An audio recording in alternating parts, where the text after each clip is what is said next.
So, hopefully you can see us okay. It's a bit far away, but this is as close as we can get it. I'm out on a hike and a wild camp in the Peak District. We're on Kinder Scout, and I'm with Paul from Paul and Pack, who was thinking of changing his channel name to Paul Hikes because that's the trend, right? That's a joke. So, one thing that I'd like to start on my channel, I don't know if it will continue much, but it'd be nice to, if I do a collab with someone, is to find out a little bit more about them, a little bit more about hiking and what motivated them to start, etc, etc. So Paul is actually my first interview. I'm the guinea pig. He's the guinea pig. This is where I lose like all my subscribers. Yeah. No. So, and Paul's done the PCT and stuff, which we'll probably talk about. My first question is, how long have you been into the outdoors and hiking and camping? Well, it's a difficult one, that, because I started doing like day hikes. That was how I got into the more multi-day stuff. But whenever I went on holiday, it's kind of started in 2011. I went to the States on my own. I did like a road trip around a lot of the national parks in Utah. So I did like Zion, Bryce Canyon, Grand Canyon, Canyonlands, Capitol Reef, and kind of had 2 or 3 days in each national park and did a load of little hikes there. And each time I went back to the States, I kind of hit different areas. So I did like Colorado, South Dakota, Oregon, Washington. You empty the beer, here you go. Oh, thank you very much. And it was actually in 2018 when I was with my brother in Washington and Oregon. Kept coming across signs for the PCT and kind of piqued my interest a little bit about multi-day hiking. Didn't really know what it was. Bought a book on it, a coffee table book. Watched the whimsical woman doing it on YouTube.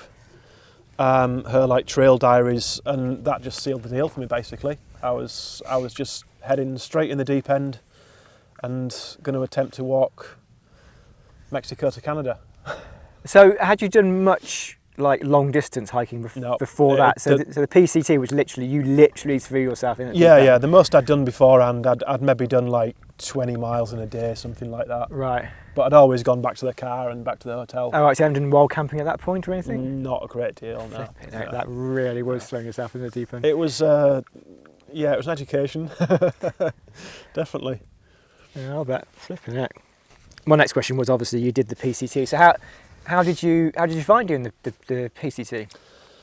I mean, it was the best thing I've ever done. That's the only way you can put it. It is such an experience, and it's such an intense experience as well. I was telling you about that before for lots of different reasons. But I kind of put myself into it because the whole idea behind the trail was kind of like the complete opposite of what I'm like. So I'm not all that sociable. I like to plan things, meticulously plan things, and obviously you can't plan a nearly 3,000 mile hike because it's never going to go to plan. No. So, it's difficult enough doing it on something like the West Highland Way, isn't it? Yeah, it is. So I mean, you have to, you really do learn to improvise and adapt and kind of roll with the punches. Yeah. You know, there's so many things that can go. The trail can be closed, it can be washed out. You know, you can get injured, you can run out of water, run out of food, and there's so many challenges to overcome. It's brilliant. It just keeps you on your toes. It really does. Yeah. And you get to spend time with some fantastic people, and in some amazing places as well. Yeah. So Paul was telling me about some of his. We won't go into them, but telling me about some of the adventures that whilst he was there and experiences and the ups and downs. I think there was a lot of ups and downs whilst you were on the trail. It was like a proper adventure. Oh yeah. It wasn't like this smooth sailing thing. From what you were saying, was this smooth sailing thing when everything went perfectly well, and there was lots of from a personal point of view as well, wasn't it? It wasn't just from a hiking point of view, from a personal point of view, people you met, and these ups and So things come up that you would never ever associate with hiking at all. It's just, that's the thing, there's so many surprises thrown in along the way, and you do come out of it a different person. You really do. So, I think you've probably already answered this question, but like, what got you into the outdoors? I mean, it was that coffee table book, I guess. Well, yeah, I mean, I guess going back to the very start, I remember it was kind of a fascination with America, to be honest with you. Okay. And I remember watching the old John Wayne cowboy movies and Clint Eastwood with my dad when I was a kid. And I was always mesmerised by the scenery, the like red rock scenery, the canyons and the arches and things. Yeah.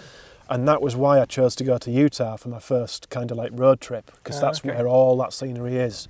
It's a honeypot for it. They call it the Golden Circle, the little tour that I did, going around those national parks. That's what got me into it. And once I got bitten by that, I just couldn't get enough of it. Couldn't get enough. And was it as magical as what you thought it was going to be? Oh yeah, it was. Yeah. It was. I've tried many times to replicate the feelings that I had on that first trip, and I've never ever come close. Just going to, if anyone's been to like Zion National Park, and Capitol Reef was one of my favourites, even though it's one of the less well-known ones. The Grand Canyon, I mean, it's awe-inspiring. It's stunning. I bet. Yeah, I'll bet. Not something I've had the chance to do yet, but I've been to Vegas, but I flew to Vegas. Vegas is an interesting place. It's an experience. It's an experience. We stayed there for a couple of nights, and that was a couple of nights enough, I think, for my liking. I can't do more than sort of, I would say 4 days in Vegas is my tops. Yeah. And after that, it's just too much, isn't it? Yeah. It's too much. I mean, is it one of those places I would say you have to go to? Kind of, because it's just mental. Yeah. It's just absolutely an assault mental on every single sense that you've got. It really is, yeah. It is. It's absolutely mental. Yeah, a world away from where we are right now, that's for sure. I remember walking down the strip with my girlfriend at the time, and if there's one creature I despise, it's snakes. I just have to look at a snake and it sends me all like, ugh. But there's a guy walking towards me, and he's got the fear and loathing glasses on, and he's got this huge snake around his neck. Right. I don't know if it was a real snake, yeah, a real snake, and like the body on it is like that thick, like and it's just around his neck. I guess. And he just saw me, and he saw me sort of like, ugh. And he just basically ran up to me and just put it around my neck before I could do anything. Okay. And I just froze, and I was just stood there with this snake around my neck. And then he starts patting my pockets, and he's like, "Where's your phone? Where's your phone? I'll take a picture of you. Where's your phone?" So he found my phone, and he got my phone out. I unlocked it, and he took a photo. And then he's like, "Oh, we usually ask for a small donation, maybe $10, $20. I was like, And what can you say when you've got a snake around your neck? Yeah, take it all, just leave me alone, get the flipping thing off me. Yeah, blimey.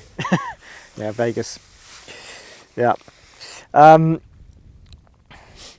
So in terms of favourite places in the UK, have you got somewhere that this is your favourite place, this is where you love to go? I said to you earlier, I've not actually travelled a great deal in the UK. No. I do most of my hiking overseas, to be honest with you. I do keep going back to the Cleveland Way. There's something about that trail. I don't know what it is. I think it's the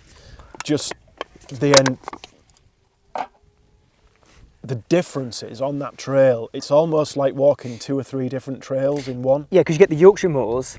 Yeah. And then you get kind of more like forestry sections. You get the forestry. And then the little villages and the towns, from what I remember watching your video on it. So yeah, it looks like it's quite varied scenery. You obviously get the coast at the end. And you get the coastline as well. Yeah. And it takes in so much. I don't know of any, I mean, I've not done a lot of the UK trails, but I don't know of any other UK trails that take in that much different scenery and history as well. So that one's pretty special to me. Yeah, it's something that the Cleveland Way, having watched your videos, it's definitely something that I would love to do. I think it looks like a great trail to do. So yeah, I will probably be on that at some point. So in terms of abroad, what's your favourite place? Your favourite place to go? Is there somewhere where you've been and you're just like, I've got to come back here? This is what? Amazing. If I hadn't have been to France last year, I would have just said the States, USA, easily. But the section of the GR10 I did last year in the Pyrenees it was breathtaking. I mean, I'm not going to sugarcoat it and say that it was all breathtaking because it wasn't. There was some road sections, there was some boring sections. It's the same with any long trail, isn't it? Most of it was just phenomenal. It was beautiful, and that's why I'm going back, albeit to the Spanish side. That's why I'm going back this year. And when are you doing that? That's the end of August for 6 weeks. August for 6 weeks. Okay. Yeah. And you're going to be doing a video on that? Yeah, I'll be doing a little bit on Instagram while I'm out there, and then obviously when I'm back, I can't do videos while I'm on the trail. I've tried doing it, and it just. Yeah, I've noticed some of.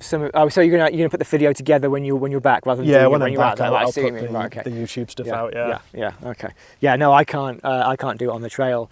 As a lad.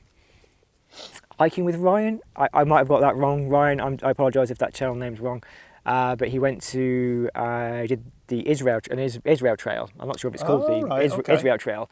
And he was out there for his videos are online, and he was out there for a few months. So I was kind of following him, and but he was doing it out on the trail. Like he would edit his video at the end of each day, and then upload it. It's a big commitment because you. I don't know how he did that. I don't know how he did that, Ryan. You can't enjoy. Well, you might be able to, but myself, I would feel that I couldn't enjoy the trail because It takes a big chunk of time. To do that. Yeah, I couldn't do it. No, I definitely couldn't do it. What has been your favourite trip? PCT. PCT. Yeah, right. Without a doubt. Yeah. Just because of the sense of just complete and utter freedom. I mean, it's a 6-month trip. I mean, I know people do it quicker, but you got to allow yourself 6 months to do it. And just the people that you meet on that trail, the trail angels in the towns and the other hikers and stuff, it's just such a fantastic experience. And don't get me wrong, there were days when I was in tears for various reasons. Yeah. And there's days when, I said before, there was a day when I just didn't want to get out the tent, and I didn't get out the tent for the entire day. And then there's days when you want to quit, but they are nothing compared to the amount of days when you are walking along you're like, wow. I think that's the thing. I think we obviously come out and we do this sort of stuff, and we do it as an enjoyment. We want to enjoy it, we want to love it when we're out there. But there are times, and I've had them myself, where it's, you can't be bothered to carry on. You can't be bothered to come out and do it, and you don't want to carry on. But I think what we all need to realise when we're doing these long trails is that's okay. Oh yeah. It's okay to have rubbish days on the trail. Can't possibly all be magical all the time. There's going to be days where it's just like, I can't be bothered to get up, whether it might be because of the weather, because you're feeling so tired, and our bodies are go through so much stress as well. I think we forget, like, when we're on these trails, the amount of stress we're putting through our bodies, and sometimes our bodies are just like, you need to just stop for a day, have a down day, stop it. Check yourself out, yeah. Because that's one thing you see, and I'm guilty of it myself as well. You're out on this beautiful trail, and you get the beautiful view, and you take video of it and put it in your YouTube video, but you don't take video of it when it's peeing it down and you want to quit and stuff. I mean, some people do, and good on them for doing that. I did that on the West Highland Way, yeah. I looked terrible. But yeah, 9 out of 10 times, 9 out of 10 of the videos you watch will be like highlight reels. And I mean, any hikers out there, they'll tell you themselves, it's extremely rare to go on a long distance trip and have a 100% fantastic experience. It's not going to happen. No, definitely. So, do you have any hiking while camping horror stories? I presume there was a few on the PCT, but for various reasons. I'm gonna bring one out from the PCT, and it's not really it was on the PCT, so I class it as a hiking camping one. Yeah. We'd got to Kennedy Meadows, me and my hiking partner, and we'd had a few drinks to celebrate doing 702 miles. This Kennedy Meadows is like the gateway to the Sierra Nevada mountain range. Okay. So you're basically transitioning from desert conditions to high mountains with lots of snow. So it's a big change, and it's a big marker for people to get to. So we were there at one of the shops, and we'd had a few drinks, and one of the local guys came along in his Jeep, and he's talking to my hiking partner, and he invites us back to his house. for a few drinks. So myself, my hiking partner, and there was a German lad came with us as well. We turned up there, and this guy's got a really nice house, this wooden cabin, this big cabin that he's built himself by hand, and he's got this huge drum kit, and he starts playing the drums and puts some music on, and drinks are going and stuff. And the German guy decides it's time he was leaving, so he goes off. Me and my hiking partner stayed, and I went to go to the toilet, and I'd had obviously a few drinks, and I bumped the toilet. Now, I'm used to toilets being up against the wall. This toilet was in the middle of the room. In the middle of the room? It was in the middle of the room. Okay, that's bizarre. And I just knocked the cistern. How does that even work? With my knee. Okay. And the next thing I knew, the cistern was crashing down to the floor. It smashed and water went everywhere. To make it even worse, the guy's kitchen was right below the bathroom, and at the time he was cooking steaks on the cooker. Right. And the toilet water seeped through and dripped onto his steaks. It's like a comedy sketch, brilliant. Yeah. And I went downstairs to apologise and sort of like try and worm my way out of it, and the look on this guy's face, he was actually really, really good about it. I offered to pay for the damages, and he's like, don't worry about it, I got the toilet for free from a building job, I'll just get another one and all this. And in the morning he actually didn't remember what had happened. Oh, right, he was that drunk. And so I had to tell him again, and it was like going through the whole thing again. Was he quite as forgiving in the morning with a hangover? He was quite forgiving, yeah. We saw him again about 2 days later, and he was laughing about it. So yeah, I'm sure he wasn't all that pleased about it, but he was a nice guy about it. I mean, it sounds like a stupid system, to be honest. Yeah, just have your toilets up against the wall like any normal person. Yeah.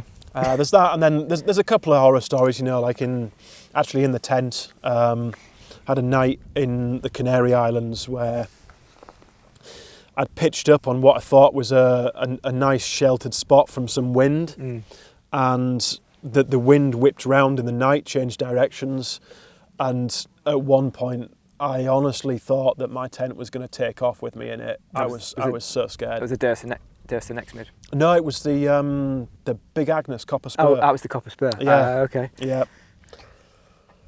So I mean, yeah, you have bad nights in tents. You spend enough nights in a tent, you're not gonna have every one of them as being no, of course being not. Perfect. They're not. You know. And the good thing is you learn from it as well. Yeah. It's a learning curve. Yeah, of course, yeah. And as you go, you get used to, you know, what tent to take out in what conditions, where to pitch, depending on the conditions. Bearing in mind that conditions can change as well.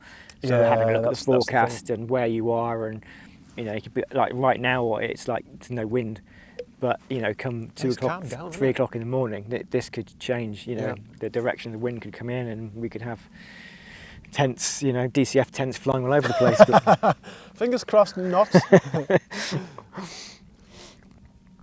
So what trips have you planned for the future? So obviously you talked about you're doing your Spanish trip. Yeah, it's the GR11. Your 11. So it's in the Pyrenees again, but it's the Spanish side of the Pyrenees. There's 3 trails across the Pyrenees that run the length of it. So the GR10 stays on the French side. Yeah. And keeps it's got a lot of elevation change, but it keeps quite low compared to the height of the Pyrenees. Then there's the GR11 on the Spanish side, which, from my understanding, is actually quite a bit more isolated than the French one. The French one drops you into towns and villages quite regularly. Yeah. I think the Spanish one, you may be out in the wild a little bit longer. So I'm looking forward to that. And then there's the HRP, the Haute Route Pyrenees. That straddles between them, and that is the Pyrenees High Route, basically. Okay. That's great. not. Are you camping on that, or are you doing? You're camping, yeah. Is it legal to camp, or do you have to be above a certain?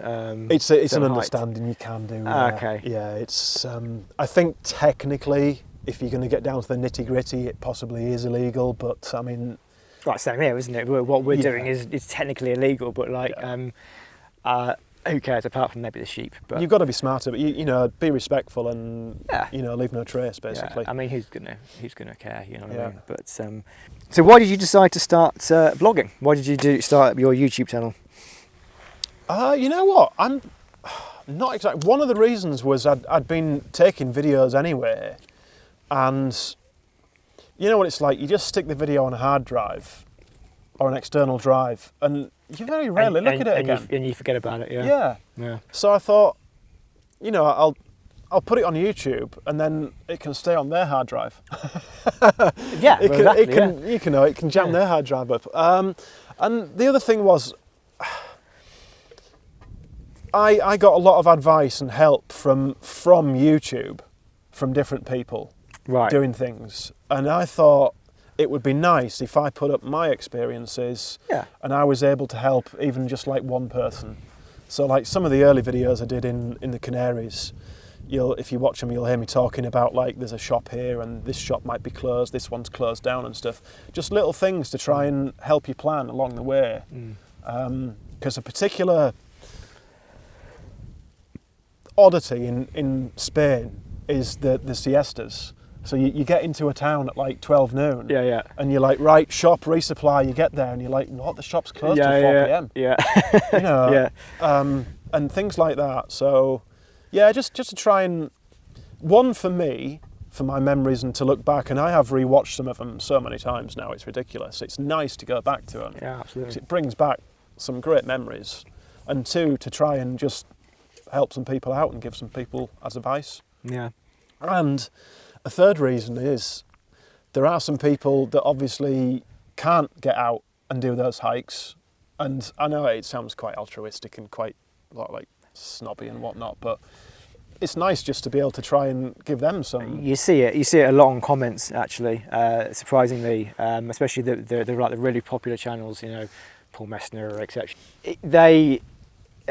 You do see quite a lot of comments saying, I can't get out and do this. I'm too old. I'm in a wheelchair. Whatever, Yeah. and it does bring a lot of joy to people. You don't think it. Yeah. You wouldn't think it yourself because we can get out and do it. Yeah. But for the people that can't get out and do it, whether they can't afford to get out and do it, whether they're too scared to come out and do it, whether they just don't have the ability to be able to go out and do it.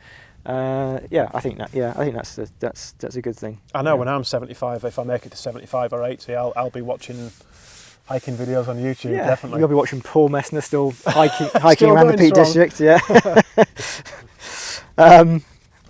So what are your future aims for the channel?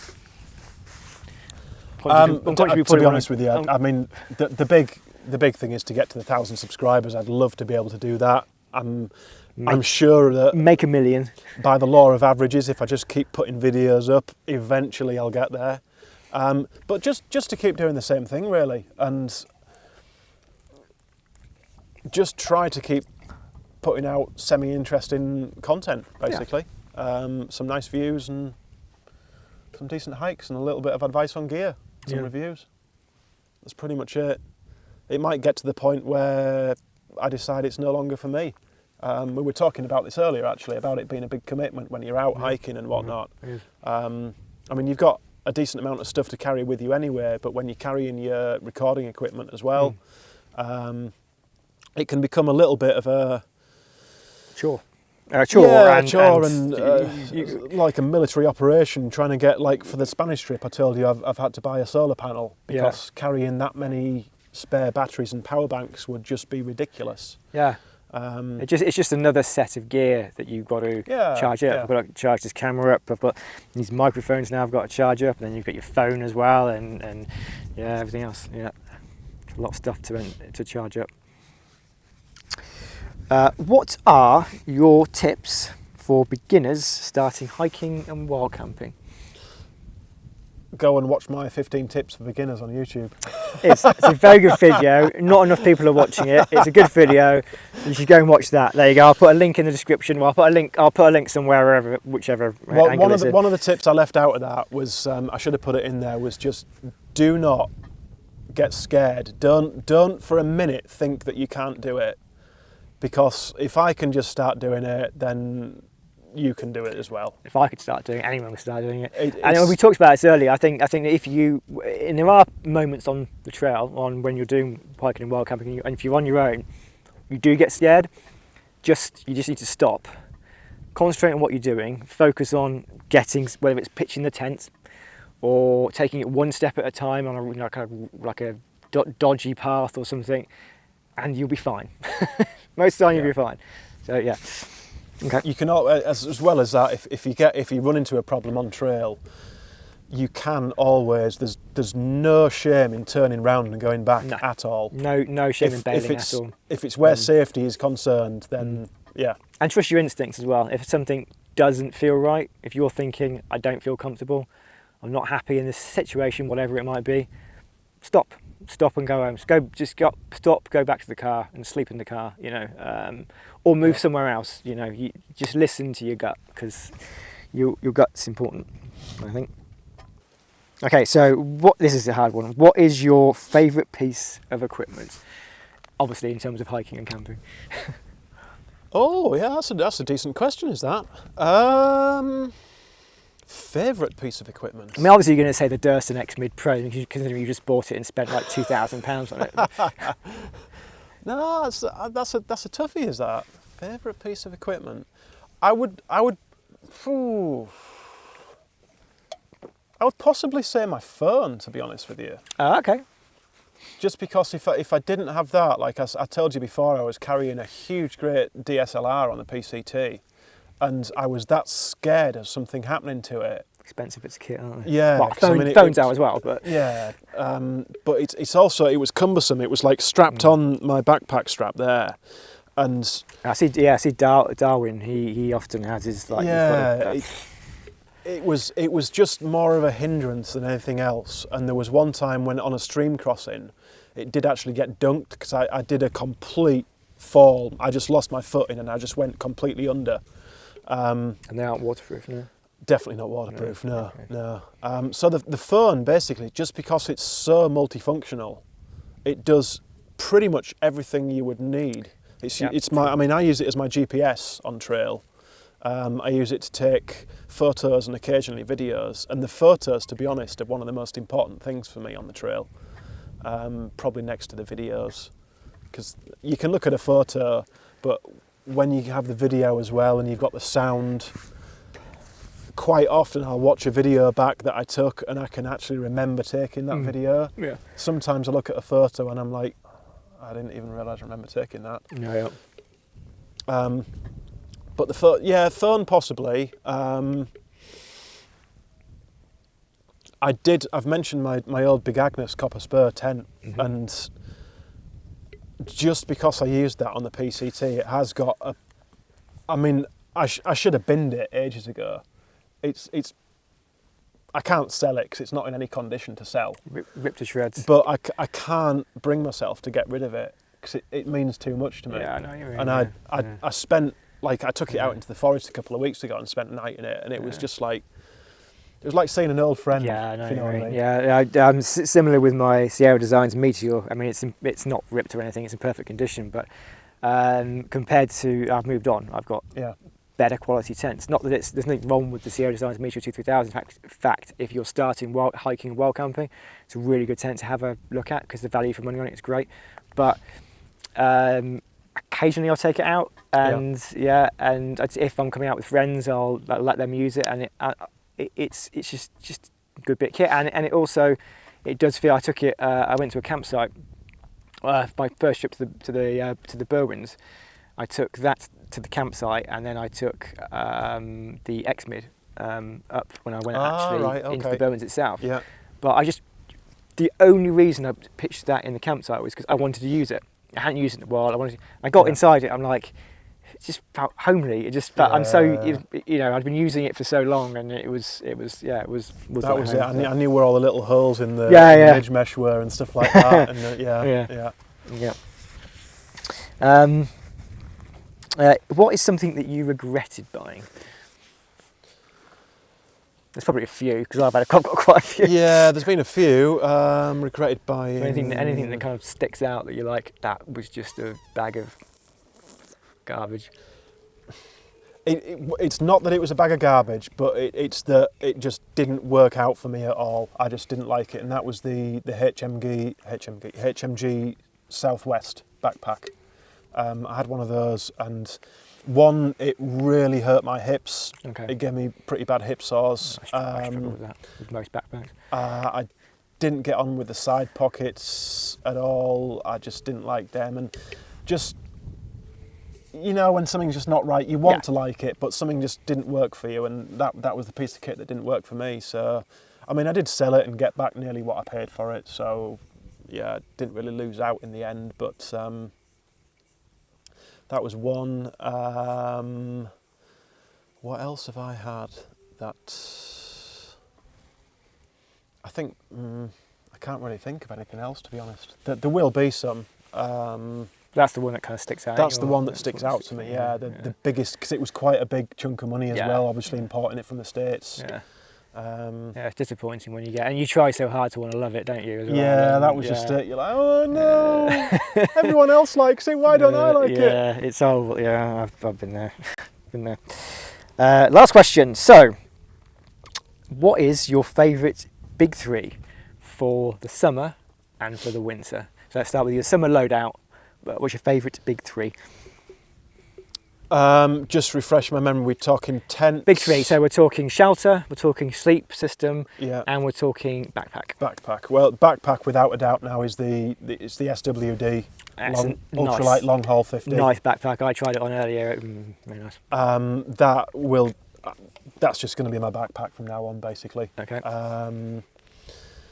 Just because, even though it's the 50 litre, you can, if you're only going for a night or two, it'll just roll down. And it's not huge, but if you need the space, you've got the option of it there. Yep. It's really modular. You can attach stuff everywhere to the exterior. If you don't want those straps on, they just whip right off. It's a fantastic backpack.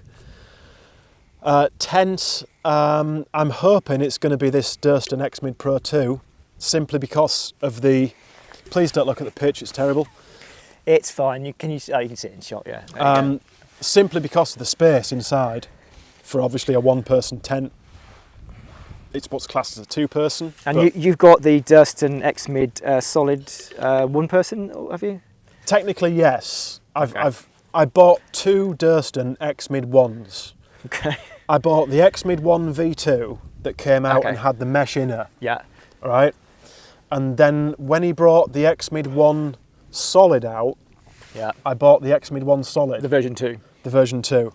So what I did then was I sold only the outer fly of the mesh version. Right. So I've basically got the outer from the X-Mid 1 solid. Yeah. And I have kept the mesh inner and I have the solid inner. So I can swap them as needed because they both fit they both just clip in and clip out. Yeah, so it's same size. So he has said that he's going to offer the inners separately in the future, which I'm sure he will do. Yeah. But I've jumped the gun a bit. Okay. So yeah, it's a great tent, and I will still use it, and I do still use it. But for a longer trip, like I'm planning in Spain, I'm probably going to be in my tent a little bit longer than normal, and I want some extra room in there. You want the space, and you want the lightweight. Yeah, I want to try and shave as much weight off as I can. How much does that weigh? I believe it's somewhere around the 565 gram mark. So about the same as my. So it's my duplex. I'm pretty certain it's under 600 grams. Okay. Yeah. Yeah, nice. Looks nice. Sleep system. I've got my Feathered Friends Hummingbird UL20, which is 2019 model. Okay. But I doubt I'll ever need another sleeping bag, to be honest with you. Okay. It's the build quality is fantastic. Is that good? Okay. What's it rated down to? Just for summer? 20. Yeah, I mean, I'm not going to go out and buy another bag just for summer. I'm just going to use the one bag all the time. Okay. Like you said, you just kind of like. I unzip it and use it like a duvet, basically, if it's warm. Yeah. I always have a silk liner as well, a thin silk liner, because if you've got a down bag especially, and you're sleeping semi-nuddy, any skin that is touching the inside of your down bag is transferring oils and dirt to that bag. Right. And if you're on a long trip, even if you're on a 3 or 4 day trip, after several of those trips, Yeah. Sorry. the oils and the dirt basically impede the performance of the sleeping bag Okay. if it's down. Right. So Okay. Right. either use a liner, Yeah. or I've heard a lot of people say about liners. I haven't got one. I think maybe I should probably get one. wash your bag with a professional. Yeah, you've got to take particular care of down. Definitely. Your puffy jackets and stuff. It's amazing how many people I still see out wearing puffy jackets in the rain. Oh, It's yeah, like, no, what you are you can't. doing? Yeah, yeah. And some of them do have, I know, waterproof Yeah, layering, but like yeah. you've got to you've got to be careful with that stuff. And then sleeping pad. I mean, I've on the PCT I had a mountain equipment aerostat synthetic, and it was all right. It did the job, but I did feel the cold through it quite a few nights, especially in the colder temperatures. And it wasn't like a brick, but it was pretty heavy. So ever since then, I've been using a Thermarest NeoAir X-Lite. Okay. That one that I've got at the moment, that's going to get replaced, and I'll probably get the new NXT version. Okay. Slightly quieter, slightly heavier, I believe, and I think it's even slightly warmer now. What's the R value on it? Is it about 4.8, something Okay. like that? Right. But when you look at the comparisons of everything, it seems that there's not many companies that can get anywhere near the weight to warmth ratio of Thermarests, whether it's the X-Therm or the X-Lite. Well, apparently Nemo, they are bringing out a new version of the Tensor. I'm not sure what the name of it is, but it's like a proper, like an ultra version. All right. It's coming out, I think, beginning of next year. And apparently it's lightweight, and like the R value's like 7 or something. Oh wow. Yeah, and Right. apparently I'm not sure of the stats on it, but I did hear that on, I can't remember the name of the guy. He's got a big, massive beard. What's his name? Big beard. Not My Life Outdoors, was it? My Life Outdoors. Yeah. Yes, My Life Outdoors, and he went through some of the up and coming gear, and that was one of them. So that looks interesting. And you don't go out in the winter much? You're not really winter? No, I had my fill of winter camping on the PCT. Okay, right, so you've had enough of that, yeah. Waking up and finding your shoes literally frozen to the ground. That's hardcore, yeah. Yeah, I mean, it's something that I might do in the future. I don't know. I might get back into it, but at the moment, no, I don't do a great deal of it at all. Oh. Okay, that was it. Well, so yeah, this is Paul from Paul and Pack. Again, I'll put a link in the description below to his channel. So yeah, great to find out more about you. I mean, we've been chatting all day long, so I knew quite a lot of what Paul's going to say. But I've been through it twice now. But it's great, and hopefully you found that interesting.